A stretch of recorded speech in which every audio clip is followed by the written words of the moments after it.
ସବୁ ଗୋଟେ ଅଣ୍ଡା ଭୁଜିଆ ବନେଇକିରି ଦେଖାମି ଗୋଟେ ଅଣ୍ଡାରେ କେତେ ଜଣ ଖାଇପାରିବେ। ତେଲ ଲଙ୍କା ଆଉ ପିଆଜ ଟିକେ ହେଇଗଲା ପରେ ତାପରେ ଅଦା ପେଷ୍ଟ ଦେଇଦେବ। ତାପରେ ଭଳିଆ ଟିକେ ଗୁଳି ଦେବ।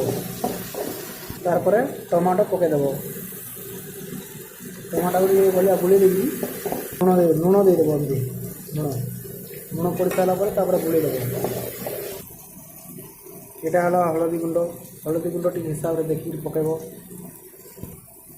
এটা ହେଉଛି ଲଙ୍କା ଗୁଣ୍ଡ, ତାକୁ ବି ଅଳ୍ପ ପକାଇବ। এটা ଅଣ୍ଡାରେ ପଡ଼ିଲା ମସଲା ଭାଇମାନେ। ତାପରେ ଅଣ୍ଡାରେ ସବୁ ଯଦି ଭଲସେ ମିକ୍ସ କରିଦେବ। ଏ ଦେଖ ଏଇଟା ଗୋଟେ ଅଣ୍ଡା।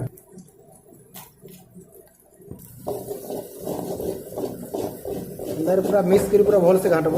ଦେଖ ଗୋଟେ ଅଣ୍ଡାରେ ଛୋଟ ପରିବାରଟେ ଚଲିଯିବେ।